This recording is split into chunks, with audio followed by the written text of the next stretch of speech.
I don't. Logic. Good luck. All right, so we're looking at arc length.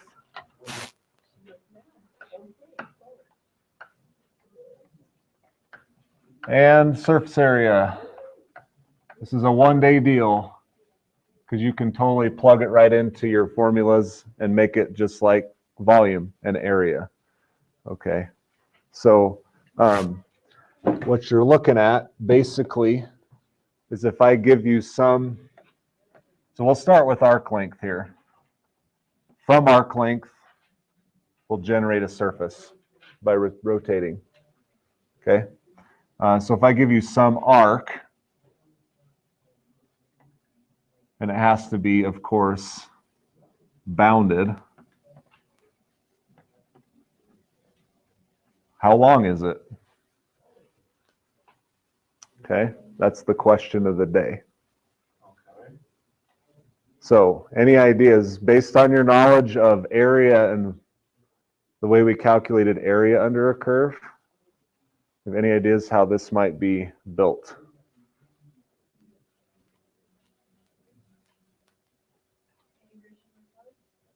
Well, you might have to use that. You have one word in there that you'll want to use. Okay, we're going to have an integral. That also involves a derivative. Okay, and this is why. Okay, of course, remember when we did our first studies of area, we broke it into little chunks, like rectangles and stuff. This is the same idea, except for we have little chunks of lines, right? Those chunks have slopes because we're calculating a length now. So the slope of that line, and you can calculate a length of it all the way across to approximate the length of the curve or the arc. Okay. Now what does an integral do? It makes these all size 0. So we get a perfect answer. Okay. Makes sense? So it's very similar to what we did for our area with rectangles and trapezoids and stuff. So if all these go to 0, we get a perfect match on the curve and we get the length of it. Okay. Yeah, it is. It is. And there's just a formula that you're going to have to remember. Okay. And I will write this. So arc length. And I'm going to write it formally again so you get used to seeing that kind of stuff. Okay. Assume f prime of x exists. Okay. And we have to have the derivative because this involves that line, the slope of that line, and is continuous.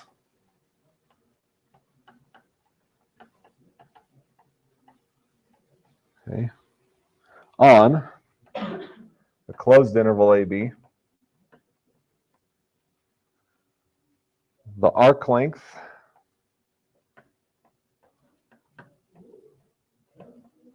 S, okay. You would think they could use L or something, but they use S, okay, of the function over AB is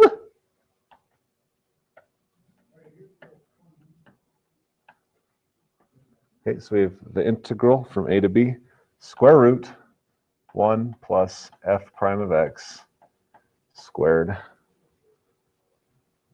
dx. All right. So you have to calculate f prime, then you have to get this whole expression here, and then you integrate over the interval. Okay.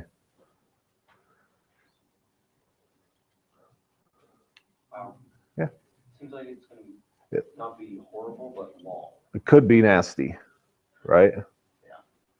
Could be, but probably not. I think most of the time what you're going to see is the root's going to disappear because it's a squared, you know. Some things are going to happen where it's going to make it feasible. All right. The key here, the The derivative exists and is continuous, okay, on that interval. The book has the theory behind it a little more in depth if you want to look, but that's up to you. We're just gonna get this done and good. So let's try one. Okay. So, my question is, if that's always gonna be integral, why don't we just take integral that and just plug it into what we get every time, so we don't have to reintegrate? You mean with the derivative? Because the derivative is inside a couple other functions. The way that would make that kind of action, can you still take the integral of that with respect to that kind of action? I think you're referencing the fundamental theorem of calculus, right? Where the integral of f prime is f. The problem with what you're doing is that f prime is squared and added to 1 and square rooted. So you can't just throw that integral inside there. No, I don't. Okay. Take the integral of that where we,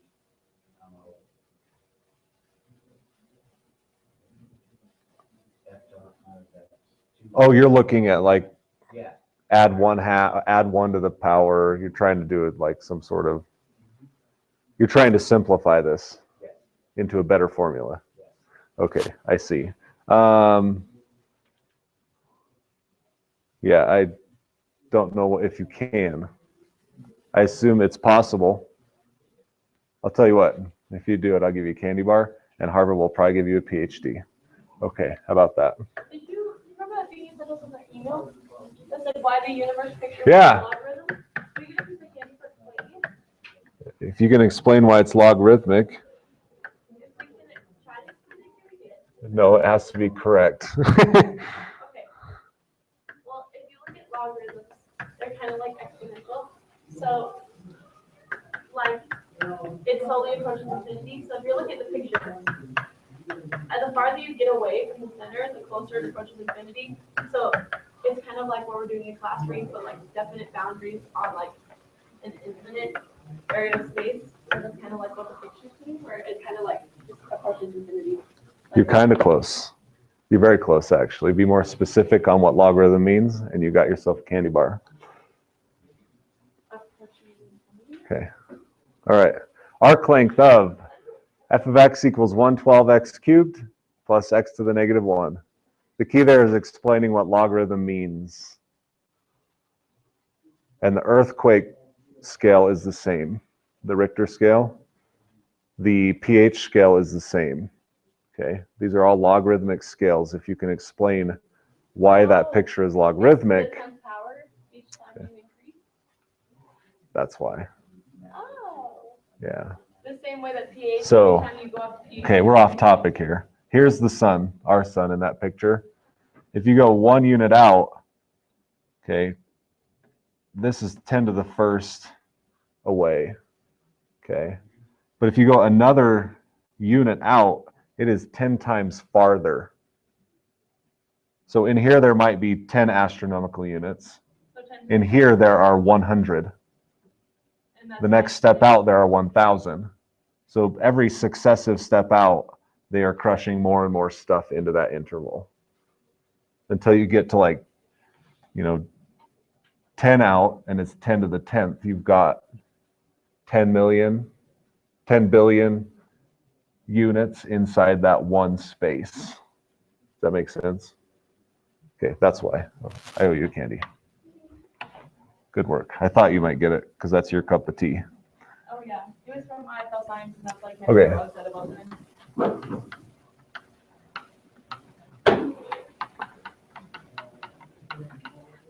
All right, there's our formula. Right? So we need f prime of x. And then we need to square it. And then we need to add 1, and then we need to square root it. Usually best to actually do all that first. So f prime of x. 1/4.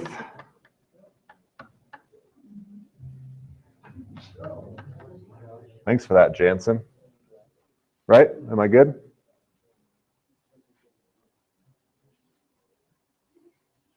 Yes. No. Okay. What is f prime of x squared?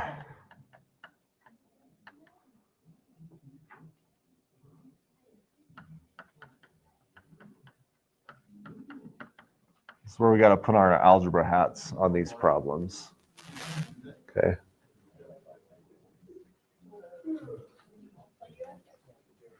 Yeah. So First outer, inner, last. Get a foil. right out the foil. If you need to write it out, write it out.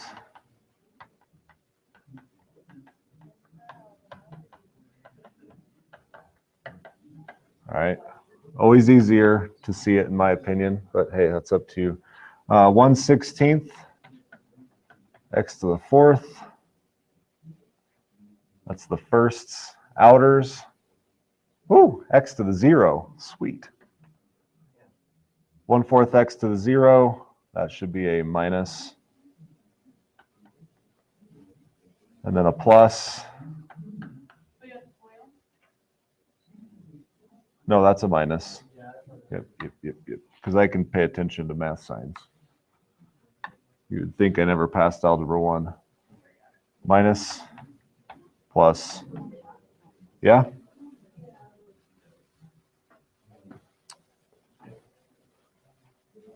All right, so.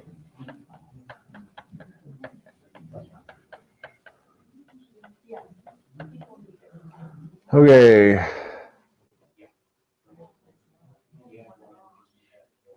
Yeah, now we need to add 1. Okay.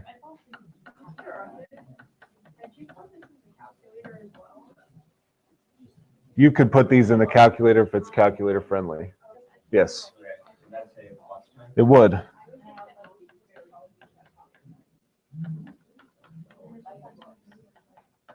Yeah, this one's pretty straightforward on the calculator end, I think, right? I'm going to rewrite that. 1 plus. Okay. You see what I did here? I added 1, so it changed this to positive 1/2. That's all the only change I made. Can you factor that?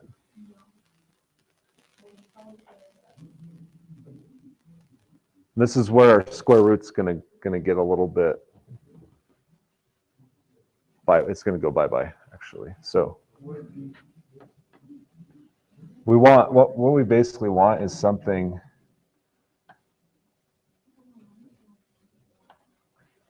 like that so that it cancels the square root. Would it be 1/4 x squared plus x equals something? We have to figure out the factoring for that. Is that right? So if you do the first, it gives you this, right? The last gives you that. About in The between. middles. Everything's Yeah, 1/4 and 1/4 is a half. So yeah, we're good to go. Okay, that's one. Okay. And then you end up with a pretty straightforward integral from 0 to, or sorry, not 0. Let's just pay attention to the problem now. I got busy doing algebra.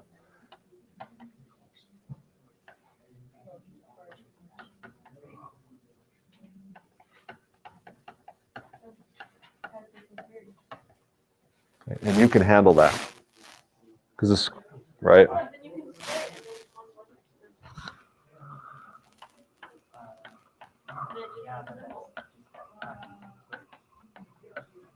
Okay, do I need to finish it?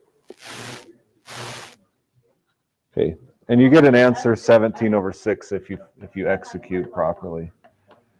plus the factor length and whatever your next year you have to inch that. Yep, you'll set your, most of the time in engineering, this is going to be done in a computer now. You're going to set your units to match, and it'll be proper. Yep. Okay, so that's arc length. It's just, again, you just got to follow the process like we have been. Okay, no harder than anything you ever know. It's just more.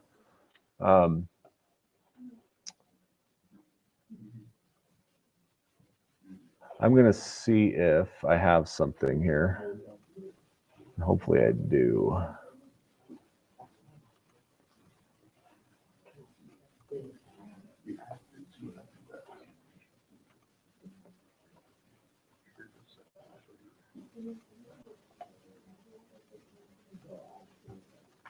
Okay, let's see.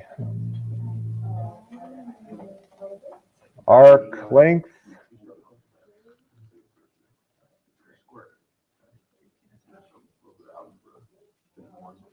Okay. See if this helps.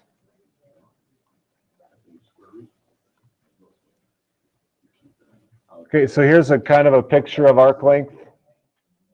And you can see what I was describing to you about the slope of the line and then getting more and more partitions. You can see how it kind of goes to the size of the partitions go to 0 on this example. Until, of course, it goes to infinity is the theory. Or it goes to 0 and then this line matches exactly, okay? So, and you can see the approximation getting closer and closer, and then if you show the actual, there's the formula, okay? So that's just kind of a visualization of arc length. I was hoping we had a surface area one, but we don't. All right. Let's see. So if I open that back up. So surface area, and we're going to think like we thought about volume, right? For volume, we filled this with, oh, let me see if I have one actually.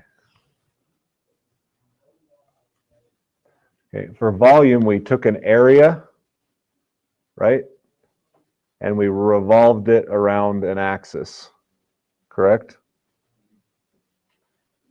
And that filled the space up with some volume. Yeah. Okay. Now, how can we use that knowledge and arc length to calculate surface area?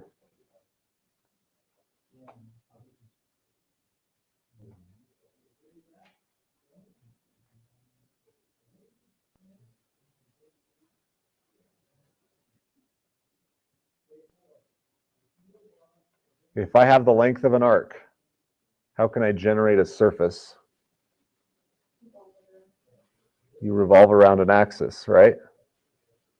What do I need to multiply the arc length by to get the surface area? That's area of a circle. That would be volume. There you go. The circumference of a circle, right? Because it's going to take this arc and trace a circumference around an axis, correct? So you take the length times the circumference of your circle, you have a surface area. That make sense? Do I need to draw it? Yeah. Okay, I will draw it because I see some of you are a little bit puzzled. It's hard to imagine for some of us that aren't geometers. For me, I mean, that's me, so. Okay. So if I take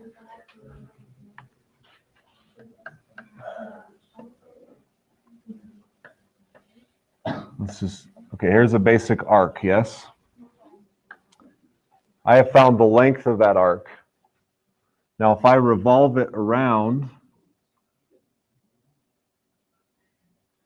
this axis,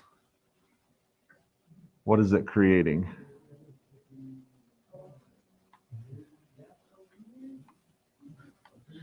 Okay, basically it's creating a fish, right? Okay, what you end up with is a shape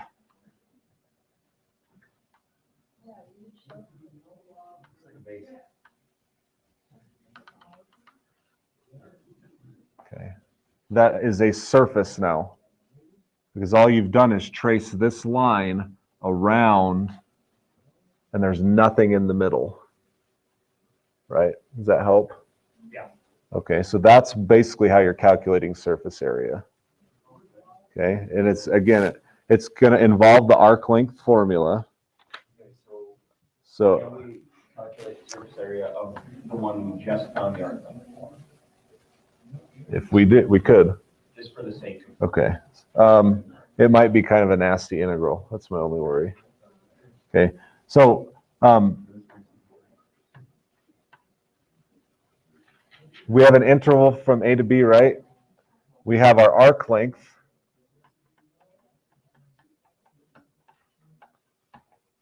What do I need to pair with that? Jonathan, what did you say was paired with this? 2 pi is a constant. We'll move it out front. What's the radius? No, this is the length of the arc. What's my radius?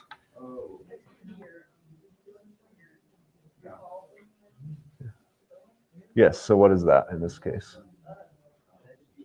Yeah. F of x. Okay. So your radius of your circle is f of x right here. Oh, so you have to add the f of x? Times 2 pi gives you your circumference, and then the arc length completes the surface. Okay.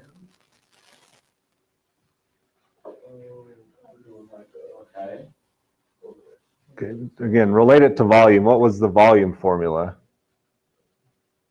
It would be pi r squared, right? So it would be the function squared times pi out here. That was the volume formula. So we would have f of x squared times pi. Okay, now the connection makes sense. Okay. But this is now just circumference times arc length. All right. So basically, again, whoop, formula. You'll have to remember it. Okay. Let's look at that first one. I don't know if that's going to be feasible. Would it be? Yeah, we could do that. You want to find the surface area from 1 to 3 of this function if we revolve it around the x-axis? I mean, because all you're going to get right here is FOIL, a new function, times 2 pi. Okay. Nice. All right, so we're going to add a slide. Calculate. Write this out as they do. And I'm going off script here, so hopefully it works. The surface area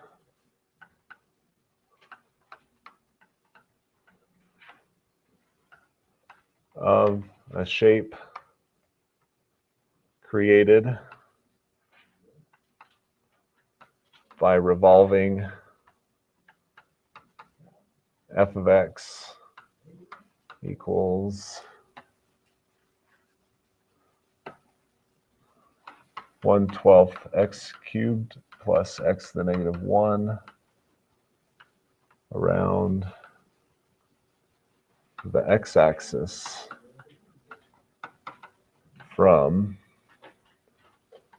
x equals 1 to x equals 3. Okay. That might be some way it's written.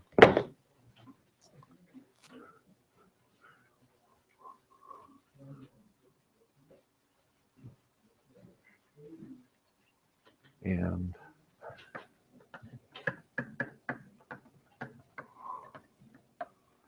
again, I recommend every time you do these problems, write the formula down. It's practice to memorize it. Okay.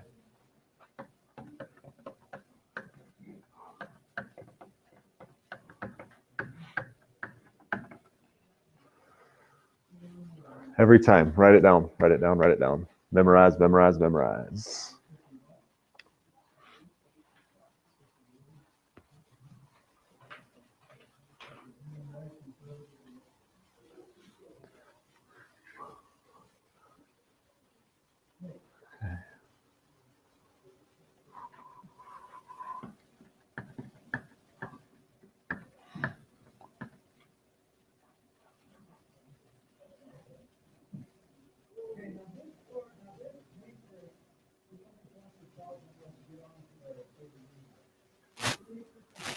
So now f of x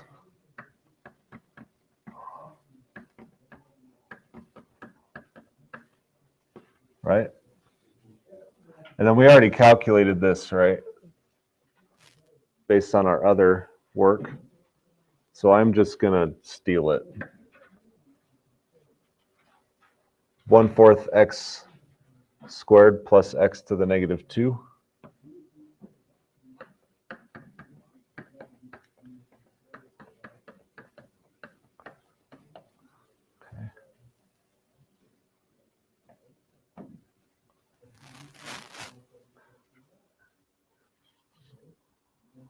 And you could probably handle that, right? Yeah, do we have to boil? I would, that out? yeah, definitely. Can we integrate by parts or no? I would not. If you can simplify it algebraically, do it. Because it's less errors. All right, so first 1/48 x5 outers plus 1/12 x inners 1/4 x and lasts x to the negative 3. Okay.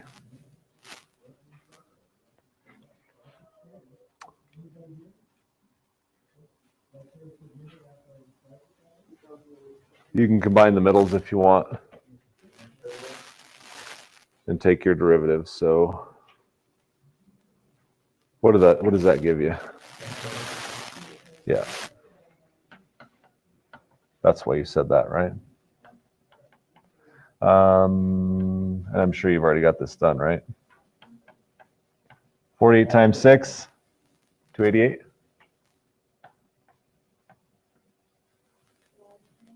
Is that right? I think it is.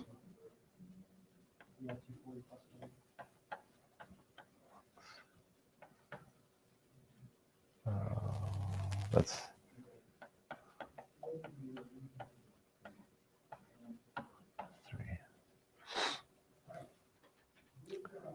anybody have the number by chance? 27.002. Come on, there you go. 27 point. And that includes the 2 pi, yeah. Okay, so there you go. Again, today's just formula use. Hopefully you can see the picture and related it to your volume and surface, or your volume and area work. Okay. Any questions? Okay.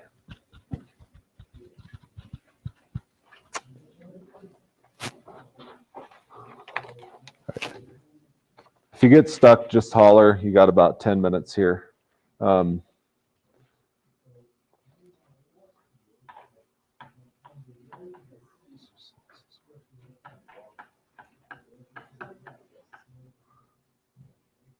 8.1. Yeah. And then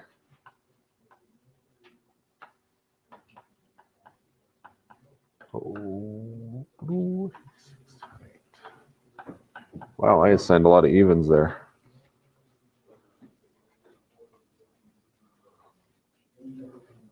I did not intend that. I will change it for next year.